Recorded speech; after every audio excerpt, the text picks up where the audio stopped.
kemarin teman-teman sudah belajar tentang keberagaman karakteristik individu. Nah, saat belajar keberagaman karakteristik individu itu, teman-teman diharuskan apa ya? Diharuskan menghormati dan menghargai setiap perbedaan dari keberagaman tersebut. Nah, dengan kita menghargai keberagaman, kita menghormati orang lain, berarti itu kita sudah melakukan hal yang terbaik sebagai manusia. Nah, oleh karenanya teman-teman harus tetap melakukan yang terbaik ketika teman-teman bertemu atau menghadapi hal-hal yang sulit, atau teman-teman menemukan hal-hal yang sekiranya teman-teman harus memberikan bantuan, maka teman-teman harus bersikap untuk memberikan bantuan. Nah, di sini Bu Maya akan memberikan contoh beberapa keseharian yang biasa teman-teman temukan dalam keseharian. Ada apa saja ya? Nah, yang pertama lihat. Ini gambar apa? Nah, di sini ada gambar orang kesulitan membawa barang. Barangnya banyak banget. Lalu teman-teman menyaksikan hal ini. Apa ya yang bisa teman-teman lakukan untuk menolong orang ini karena membawa barang bawaan yang sangat banyak? Maka teman-teman bisa melakukan dengan menawarkan bantuan. Ibu, kakak, atau adik, bolehkah saya membantu membawakan bawaannya? Nah, nanti teman-teman boleh bantu sesuai dengan kemampuan teman-teman. Misalnya membawakan 2 tasnya. Itu yang bisa teman-teman lakukan. Pasti sering dong melihat seperti ini. Apalagi melihat ibu teman-teman yang sekiranya habis belanja dari pasar, bawaannya banyak. Maka teman-teman harus inisiatif untuk memberikan bantuan dengan membawakan barang belanjaannya sesuai dengan kemampuan teman-teman. Yang kedua, ada gambar apa ini? Oke, ini para ahwat ya, tapi tidak apa-apa. Misalnya bisa juga terjadi di para ikhwan. Jadi ahwat-ahwat ini sedang latihan menari. Nah, latihan menarinya mereka kesulitan. Ada satu orang yang kesulitan latihan menari. Maka apa yang harus dilakukan oleh temannya yang lain?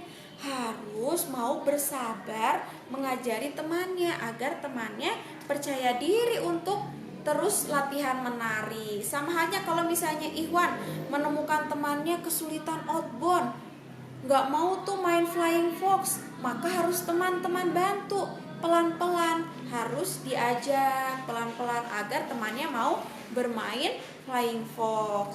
Nah, yang ketiga ada gambar apa ya? Oke, boleh dilihat. Di sini ada gambar orang jatuh dari sepeda. Wah, kalau melihat ada orang jatuh dari sepeda, apa yang harus kita lakukan? Tentunya bukan ditinggalin ya, apalagi diketawain. Jadi kalau misalnya teman-teman melihat ada orang yang jatuh dari sepeda, teman-teman boleh harus langsung menolong dengan cara disamper, lalu ditanyakan apa saja yang luka. Teman-teman bantu untuk bangun dari sepedanya tersebut, lalu diobati. Jika lukanya memang parah, teman-teman boleh memanggil orang yang lebih tua untuk memberikan bantuan, mungkin membawa orang yang jatuh dari sepeda ini ke rumah sakit, seperti itu. Nah, yang berikutnya, wah, ada gambar apa nih? Ya, di sini ada gambar orang lagi berantem. Biasanya kita menemukan, meskipun ini jarang ya, insya Allah jarang ditemukan di sekolah, tapi teman-teman pasti pernah melihat satu kali waktu orang entah itu salah paham atau apa, mereka berantem. Apa yang akan teman-teman lakukan ketika melihat temannya berantem? Apakah memberikan dukungan, ayo lanjutin berantemnya, atau misalnya teman-teman malah menertawakan seperti itu? Tidak boleh ya teman-teman. Jadi ketika melihat ada temannya yang sedang berantem, tugas kita adalah melerai atau harus memisahkan. Setelah dipisahkan, apa yang dilakukan? Teman-teman harus mendamaikan keduanya. Diusahakan keduanya tidak salah paham lagi, sehingga tidak akan pernah berantem lagi atau menyakiti secara fisik. Jadi tugas teman-teman di sini adalah mendamaikan. Berikutnya adalah, nah, ini dia. Tadi terkait keberagaman karakteristik tentang ciri khas atau ciri fisik. Nih misalnya kan di sini kelihatan nih anak ini kesulitan untuk mengambil bola di atas lemari. Mungkin dari ciri fisiknya lebih kecil ya. Nah, tugas teman-teman di sini kalau teman-teman mungkin punya badan yang lebih tinggi, teman-teman boleh bantu ambilkan bola di atas lemari ini, atau teman-teman memberikan masukan, misalnya teman-teman juga sama tingginya dengan anak ini, ya udah yuk kita ambil kursi bersama-sama, lalu nanti kita ambil bersama-sama bolanya. Jadi setiap teman-teman melihat sesuatu, melihat orang, melihat apapun keadaannya yang memerlukan bantuan, maka teman-teman harus sigap untuk membantu.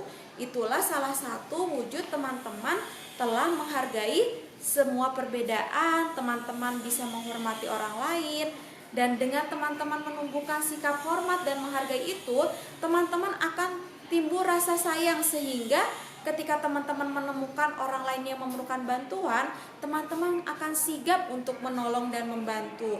Entah itu orang tua kita, tetangga kita, teman kita, atau siapapun yang memerlukan bantuan kita, teman-teman harus sigap untuk menolong dan membantu. Begitu ya teman-teman. Semoga teman-teman mendapatkan pembelajaran dari pertemuan kita kali ini, sehingga kedepannya ketika ada yang meminta tolong atau membutuhkan pertolongan, teman-teman akan sigap untuk menolong. Oke teman-teman, sampai bertemu lagi ya di pekan berikutnya.